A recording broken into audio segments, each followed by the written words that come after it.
flesher, these were made from gun barrels, and they would be cutting a piece away from the barrel of the gun right in here, this half cut away, then hammer it. This would be blacksmith work, hammering it so it's flat.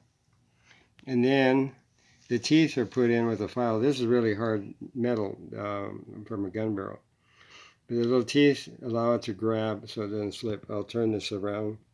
Here you can see it's been hammered, so it's kind of has a slight curve to it. You can see it's a gun barrel by looking at these flat spots. And the heavier it is, the better. If you have a flesher that's not heavy, that's the trouble with leg bone fleshers. They're not heavy, so you wear out your arm trying to do this.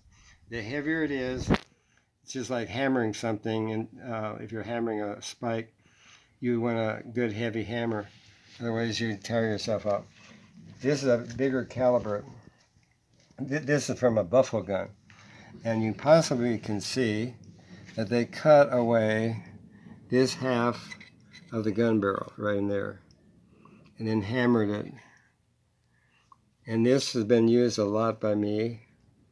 And it's covered with buckskin so that it's not so slippery. And to use it, this is starting to wear out after all these hides, but you want to be using the end to your advantage, the weight, the momentum. So you put it through your wrist. You might have to twist a couple times. You want to twist enough, it's not a tourniquet. You want to be above the center of gravity. So this would be, here you can see a gun barrel because there's the hole from the gun. You can see the sight was around here. So you need it just, I've seen them, old ones where they put the strap from the side right in here, which would work too. But most of them, they prefer to have it at the end. So now to flesh it,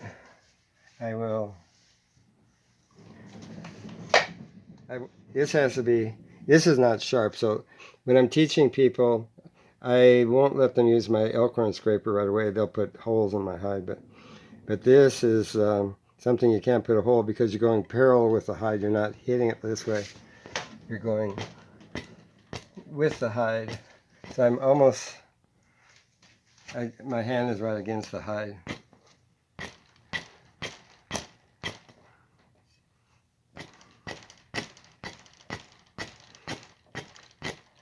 And the difficulty with this only is that this only takes the first layer off, which people think they're getting it clean.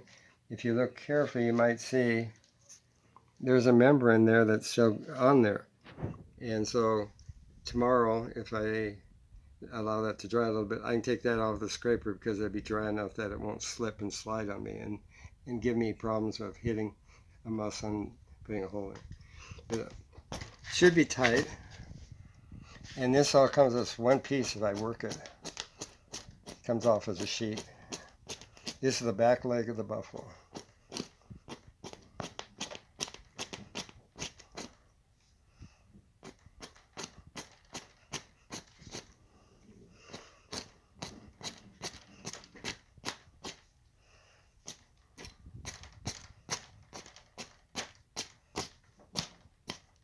I've already fleshed this a little bit with a knife, so I cut away the fat and meat already.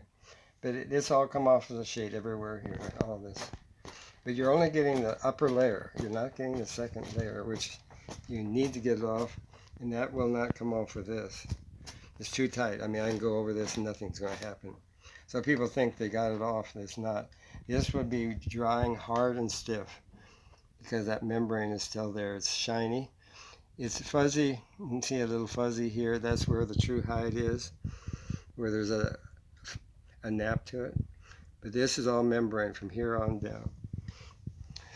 So if I hold the flesh here to my advantage, so I can see where to hit. I'm hitting right where the two meet, the flesh and the hide.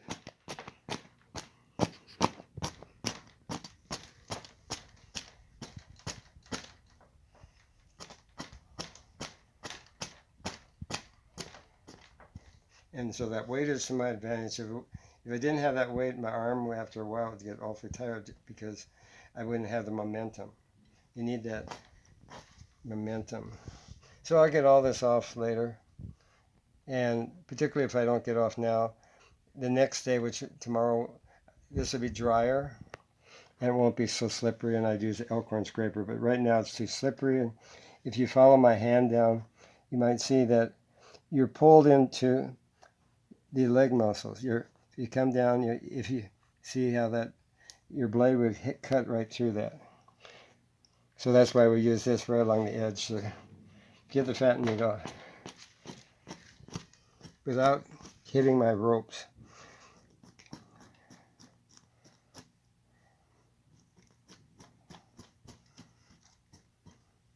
So the essentials of tanning is get to the real hide, the true hide, the corium, and then brains will penetrate. But I always have 3 applications of brains when the hide is horizontal over several hours apart, so that I get the penetration all the way in. At first, the brains will go in just a slight way with the water, but you got to get them all the way in, or else you won't get a complete tan. It'd be kind of nice on the top, but the inside would be horny or boardy. So this is called fleshing, and we call the other part scraping.